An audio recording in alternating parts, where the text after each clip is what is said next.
예수께서 무리를 보시고 산에 올라가 앉으시니 제자들이 나아온지라. 입을 열어 가르쳐 이르시되 심령이 가난한 자는 복이 있나니 천국이 그들의 것이며 애통하는 자는 복이 있나니 그들이 위로를 받을 것이며 온유한 자는 복이 있나니 그들이 땅을 기업으로 받을 것이며 의에 줄이고 목마른 자는 복이 있나니 그들이 배부를 것이며 긍휼히 여기는 자는 복이 있나니 그들이 긍휼히 여김을 받을 것이며 마음이 청결한 자는 복이 있나니 그들이 하나님을 볼 것이며 화평하게 하는 자는 복이 있나니 그들이 하나님의 아들이라 일컬음을 받을 것이며 의를 위하여 박해를 받은 자는 복이 있나니 천국이 그들의 것임이라. 나로 말미암아 너희를 욕하고 박해하고 거짓으로 너희를 거슬러 모든 악한 말을 할 때에는 너희에게 복이 있나니 기뻐하고 즐거워하라. 하늘에서 너희의 상이 큼이라. 너희 전에 있던 선지자들도 이같이 박해하였느니라. 너희는 세상의 소금이니 소금이 만일 그 맛을 잃으면 무엇으로 짜게 하리요. 후에는 아무 쓸데없어 다만 밖에 버려져 사람에게 밟힐 뿐이니라. 너희는 세상의 빛이라.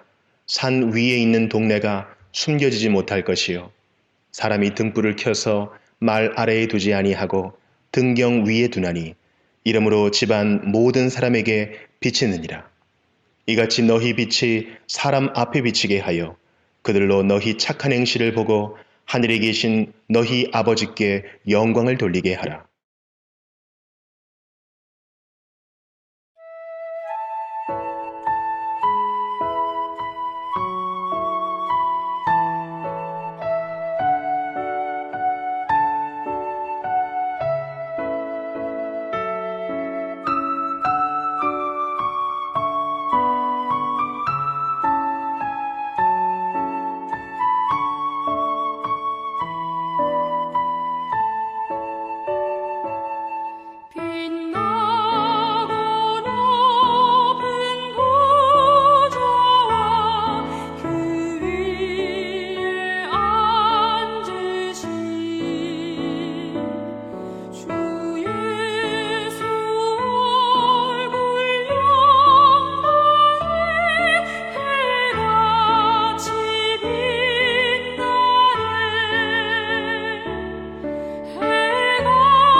천사 소리 합하여 늘 찬송 드리네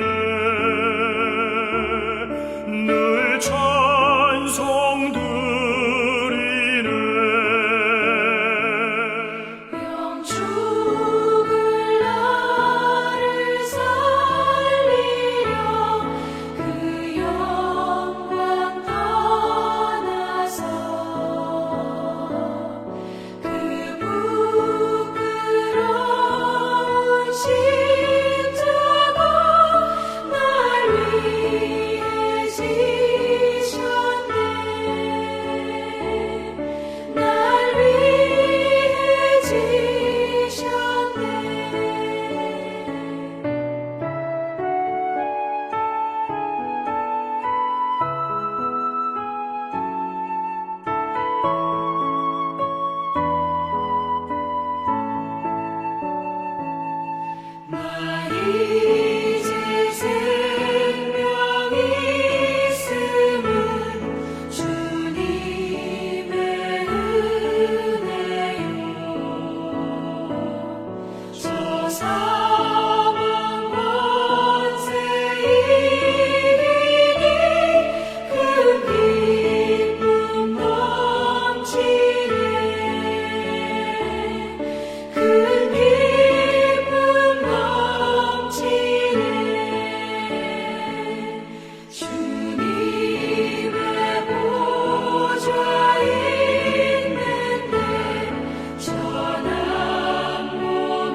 주 삼고 성령과 피로써 거듭나니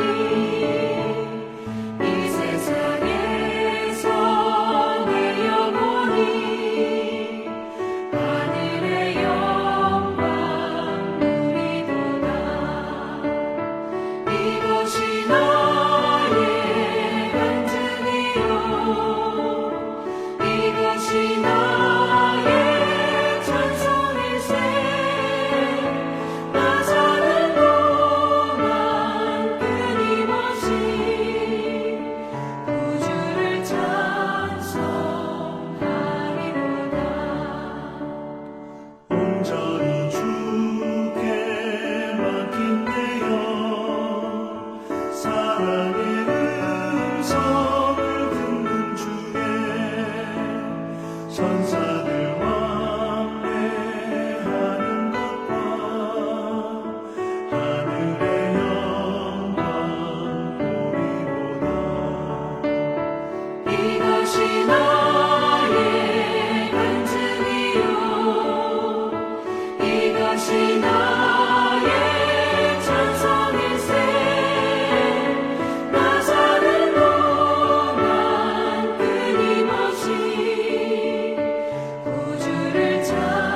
오늘은 누가복음 1장 39절부터 살펴보겠습니다.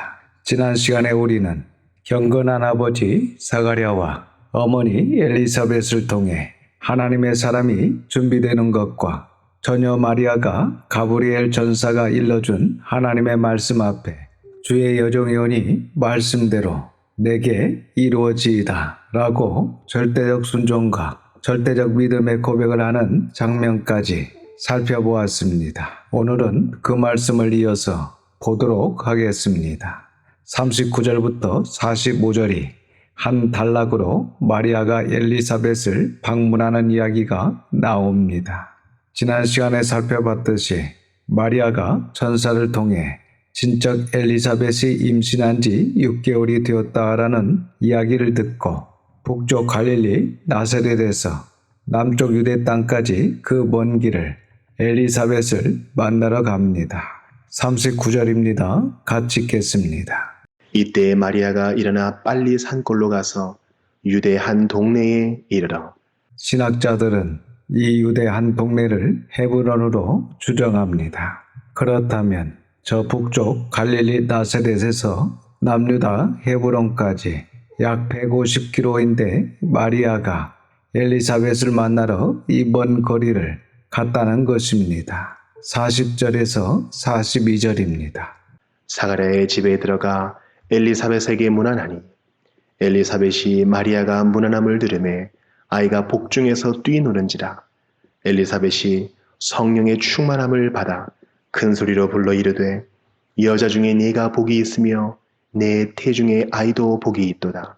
사실 지금 마리아가 자신의 임신 사실을 엘리사벳에게 아직 알리지 않은 것 같은데 엘리사벳은 이렇게 성령님의 계시와 직관적으로 마리아의 임신 사실을 알게 되었던 것으로 보입니다. 그리고 43절을 계속해서 보겠습니다. 내 주의 어머니가 내게 나오니 이 어찌 된 일인가? 나이 많은 엘리사벳이 지금 막 정혼한 처녀 마리아에게 내 주의 어머니라는 놀라운 고백을 하고 있습니다. 여기서 내 주의 어머니라는 말은 메시아의 어머니 그런 의미입니다. 그런데 이 말은 성모라는 그런 의미가 아닙니다. 그러니까 이 마리아의 태중에 예수 그리스도가 계시기 때문에 육신의 어머니라는 그런 뜻입니다. 그래서 이것을 다르게 해석하면 안 되고 지금 엘리사벳이 성령님의 충만함을 받아 마리아의 임신 사실을 알고 기뻐서 한 찬양으로 해석하면 됩니다. 계속해서 44절과 45절을 보겠습니다. 보라, 내 문안하는 소리가 내 귀에 들릴 때에 아이가 내 복중에서 기쁨으로 뛰놀았도다. 주께서 하신 말씀이 반드시 이루어지리라고 믿은 그 여자에게 복이 있도다. 사실 우리가 잘 먹고 잘 사는 그러한 것들을 가지고 반드시 이루어지게 될 것이다. 이렇게 하는 것은 미신에 지나지 않지만 이렇게 하나님의 말씀을 살펴보고 진리를 추구하다 보면 하나님의 부르심을 강하게 느낄 때가 있습니다. 그리고 그 하나님의 부르심과 하나님의 뜻을 명확하게 알게 될 때가 있습니다. 그런데 그 부르심과 그 뜻을 명확하게 알게 될 때에 나의 인생 가운데 그리고 나의 남은 여정 가운데 그러한 말씀이, 그러한 부르심이, 그러한 하나님의 뜻이 반드시 성취하게 될 것이다 라는 이런 믿음은 아주 중요한 믿음이고 아주 견고한 믿음입니다. 그래서 저와 여러분, 우리의 자녀들에게 이러한 마리아와 같은 주께서 하신 말씀이 반드시 이루어지이다 라고 하는 이러한 믿음이 반드시 있어야 됩니다. 그리고 이제 46절부터 55절은 마리아의 찬가가 나옵니다. 먼저 46절에서 50절입니다. 마리아가 이르되 내 영혼이 주를 찬양하며 내 마음이 하나님 내 구주를 기뻐하였음은 그의 여종의 비천함을 돌보셨습니다. 보라, 이제 후로는 만세의 날을 복이 있다 일컬으리로다. 능하신 이가 큰 일을 내게 행하셨으니 그 이름이 거룩하시며 긍휼하심이 두려워하는 자에게 대대로 이르는도다. 50절에 두려워하는 자라는 말씀은 바로 경외하는 자라는 말씀입니다. 그래서 하나님의 긍휼하심을 하나님을 경외하는 자에게 있게 되는 것입니다. 계속해서 51절에서 55절입니다. 그의 팔로 힘을 보이사 마음의 생각이 교만한 자들을 흩으셨고 권세 있는 자를 그 위에서 내리치셨으며 비천한 자를 높이셨고 줄이는 자를 좋은 것으로 배불리셨으며 부자는 빈손으로 보내셨도다. 그종 이스라엘을 도우사 긍휼히 여기시고 기억하시되 우리 조상에게 말씀하신 것과 같이 아브라함과 그 자손에게 영원히 하시리로다 하니라. 그래서 저와 여러분도 하나님의 말씀을 보고 공부하면 할수록 우리의 마음에 하나님을 두려워하는 마음이 있어야 되며 또한 우리의 마음이 교만할 것이 아니라 절저하게 비천해야 됩니다. 그리고 세 번째, 우리 마음이 줄이는 마음이 되어야 한다는 것을 마음에 새길 수 있기를 바랍니다. 56절입니다. 마리아가 석 달쯤 함께 있다가 집으로 돌아가니라. 이렇게 마리아는 엘리사벳과 석 달을 함께 유하다가 엘리사벳이 이제 거의 반삭이 되어 해산할 때쯤 다시 북쪽 갈릴리 나사렛 본인의 집으로 돌아갔습니다. 그리고 이제 57절부터 66절에는 세례 요한의 출생이 기록되어 있습니다. 57절과 58절입니다. 엘리사벳이 해산할 기한이 차서 아들을 낳으니 이웃과 친족이 주께서 그를 크게 긍휼히 여기심을 듣고 함께 즐거워하더라. 그렇습니다. 지난 시간에 살펴봤던 것처럼 사가랴와 엘리사벳 이 부부 사이에 아이가 없어서 큰 근심이었지 않습니까? 그런데 이렇게 나이가 많고 늙었음에도 불구하고 가브리엘 천사가 와서 하나님의 은혜로 너희가 아이를 가지게 될 텐데 그 아이의 이름을 요한이라 해라. 이렇게 말씀하셨습니다. 그래서 이런 기력적인 역사로 세례 요한이 이 가정에서 태어나게 되고 이렇게 세례 요한이 태어났을 때에 이웃과 친족이 함께 즐거워했다라고 기록하고 있는 것입니다. 59절에서 64절입니다. 8일이 되매 아이를 할례하러 와서 그 아버지의 이름을 따라 사가랴라 하고자 하더니 그 어머니가 대답하여 이르되 아니라 요한이라 할 것이라 하매 그들이 이르되 네 친족 중에 이 이름으로 이름한 이가 없다 하고 그의 아버지께 몸짓하여 무엇으로 이름을 지으려 하는가 물으니 그가 서판을 달라 하여 그 이름을 요한이라 쓰매 다 놀랍게 여기더라. 이에 그 입이 곧 열리고 혀가 풀리며 말을 하여 하나님을 찬송하니 그러니까 지금 사가랴와 엘리사벳이 앞에 13절에서 20절에 가브리엘 천사를 통해 들은 하나님의 말씀을 잘 기억하고 있었습니다. 그래서 이렇게 가브리엘 천사가 일러준 대로 아들의 이름을 요한이라고 사가랴가 서판에 쓰매 그의 입이 열리고 혀가 풀려 말을 하여 하나님을 찬송하였던 것입니다. 사실 이때 사가랴는 말만 못했던 것이 아닙니다. 우리 성경에는 1장 22절 하반절을 보시면 말 못하는 이렇게 번역을 하고 있지만 원문 헬라어에는 코포스로 기록하고 있습니다. 이 말은 벙어리인 동시에 귀머거리를 말합니다. 그래서 현재 세례 요한의 아버지 사가랴가 세례 요한이 엘리사벳의 뱃속에 잉태되어 있는 그 10개월 동안 벙어리로만 지낸 것이 아니라 벙어리인 동시에 귀머거리로 지냈던 것입니다. 그래서 62절을 다시 보시면 그의 아버지 사가랴에게 몸짓하여 아이의 이름을 무엇으로 지으려 하는가 하고 몸짓으로 물었던 것입니다. 그리고 여기서 사가랴의 혀가 풀려 말을 하게 되었을 때 가장 먼저 한 것이 하나님을 찬송했습니다. 여러분, 이것은 사가랴가 지난 10개월 동안 벙어리인 동시에 귀머거리로 지내면서 어떤 마음가짐을 가졌는지를 느낄 수 있는 부분입니다. 왜냐하면 사가랴가 가브리엘 천사가 하나님의 메시지를 전했을 때에 그것을 믿어야 되는데 믿지 못해서 이렇게 벙어리로 귀머거리로 보냈으니까 그 10개월 동안 무엇을 하면서 지냈겠습니까? 아마 회개하고 반성하면서 지냈을 것입니다. 야, 참 내가 믿는다고 하면서 그것도 제사장임에도 불구하고 가브리엘 전사가 전해준 말을 못 믿어서 이렇게 벙어리로 10개월 동안 보내게 되었구나 하면서 그 10개월 동안 자신의 믿음 없음을, 자신의 불신을, 자신의 부족함을 깊이 반성하고 회개하면서 하나님과 깊은 교제를 했던 것 같습니다. 67절 이하를 보면 우리가 알 수 있습니다. 계속해서 65절과 66절입니다.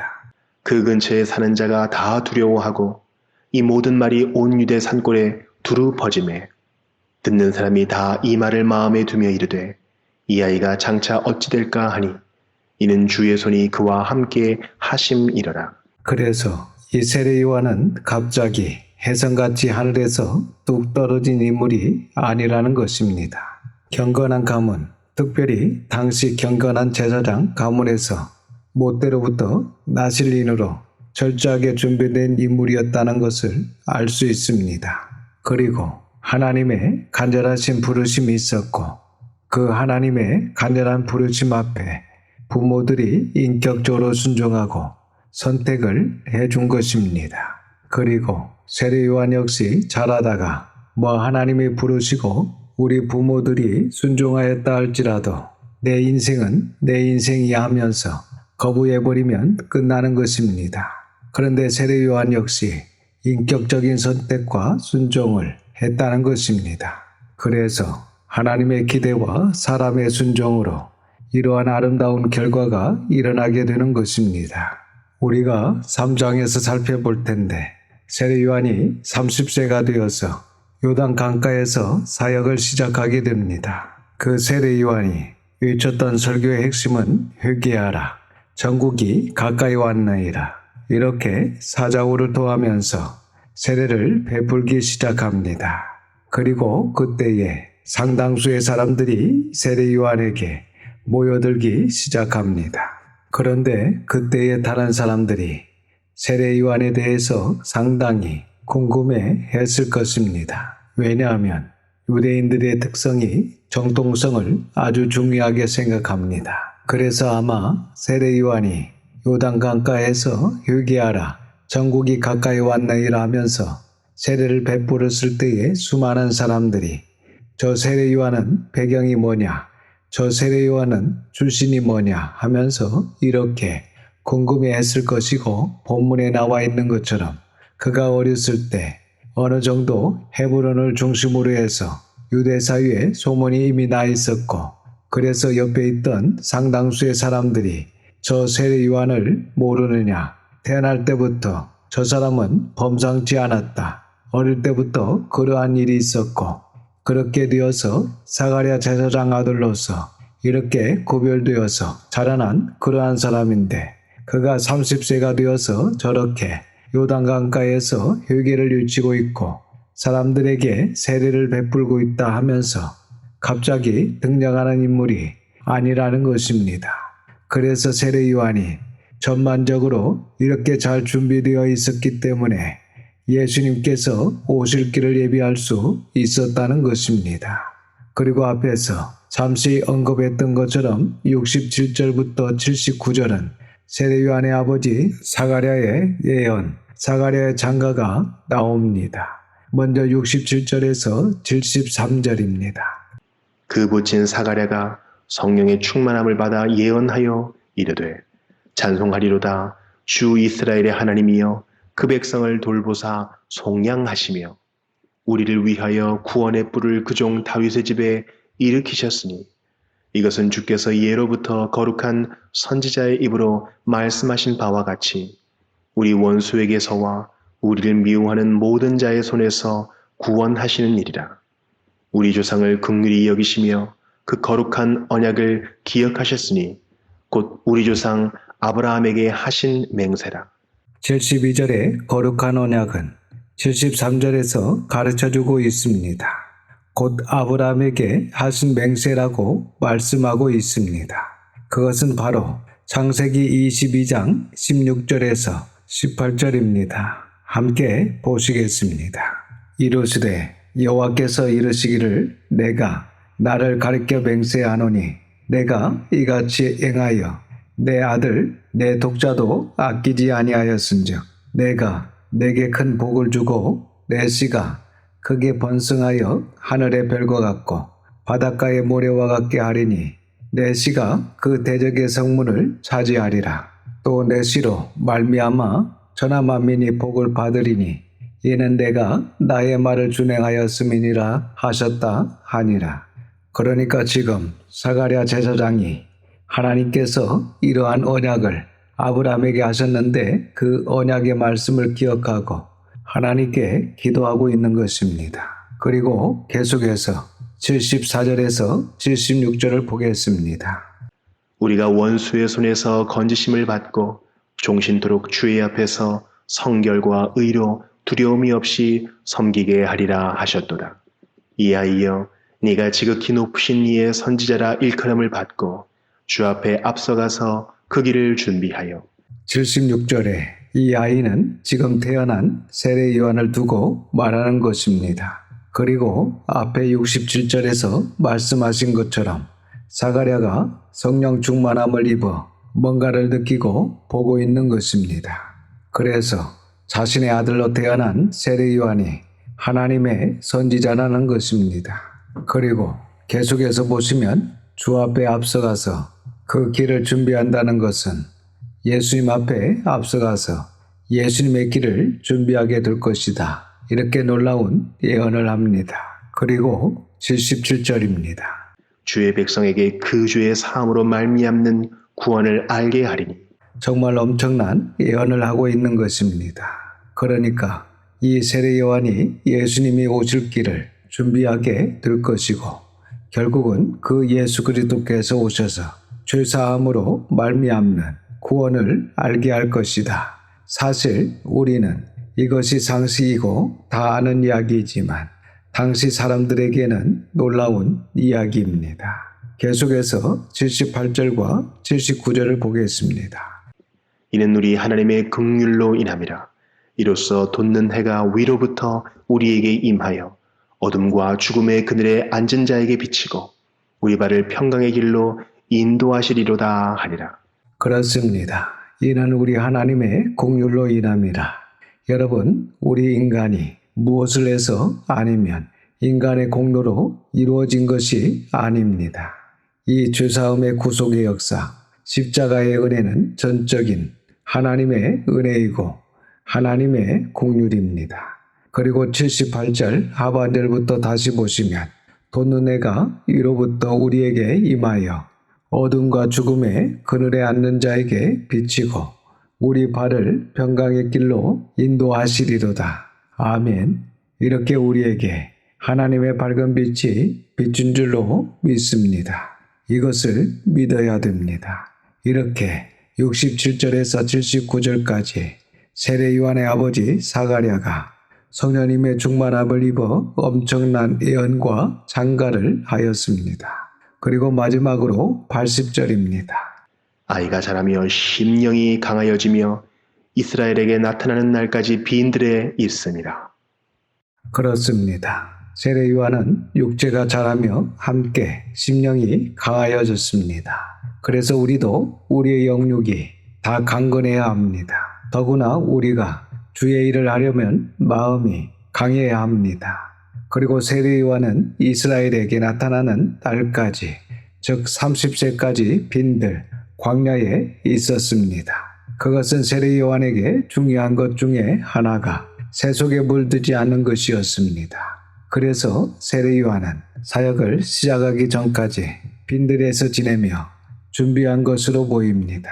이렇게 앞에서도 말씀드렸지만 세례 요한은 나시린으로 철저히 세속에 물들지 않고 그렇게 준비되었기 때문에 지극히 높으신 이의 선지자라 일컬음을 받을 뿐만 아니라 주 앞에 앞서가서 그 길을 준비하여 주의 백성에게 그 죄사함으로 말미암는 구원을 알게 하며 많은 사람을 하나님께 돌아오게 하는 정말 하나님 앞에 귀하게 쓰임받는 주 앞에 큰 자로 맡겨진 사명을 끝까지 잘 감당할 수 있었습니다. 그래서 우리도 세상에서 많이 배우고 경험한 것이 중요한 것이 아니라 세속화되지 않는 것이 중요합니다. 그러므로 우리는 이 땅에 어떻게 태어났든지 간에 거룩하고 경건한 가정으로 그리고 하나님을 경외하고 사랑하는 자로 하나님의 나라를 위해 잘 준비하여 하나님의 나라를 위해 쓰임받는 성도들과 자녀들이 되시기를 주님의 이름으로 축원합니다. 기도하겠습니다. 아버지 하나님, 하나님의 거룩하신 이름을 찬양합니다. 오늘도 귀한 하나님의 말씀을 통하여 깨닫는 마음과 큰 은혜를 주셔서 감사를 드립니다. 마리아처럼 하나님의 말씀은 반드시 이루어진다는 견고한 믿음과 하나님을 온전히 사랑하며 두려워하는 마음과 교만하지 않는 비천한 마음, 줄이고 목마른 마음으로 하나님의 긍휼을 입는 저희들이 다 되기를 소원합니다. 또한 세례 요한처럼 하나님 앞에 귀하게 쓰임을 받는 세속화되지 않는 아름다운 자들로 설 수 있도록 저희들을 붙들어 주시고 성령님의 충만함을 더하여 주시옵소서. 이번 한 주간도 하나님의 선한 손의 도우심으로 승리하게 하심을 믿고 모든 것을 감사드리오며 우리 구주 예수님의 이름으로 기도드립니다. 아멘.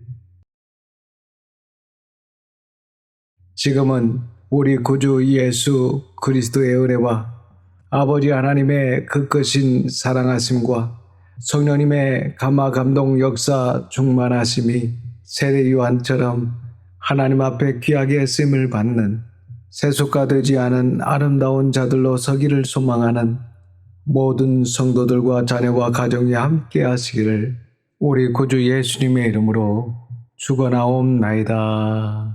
아멘.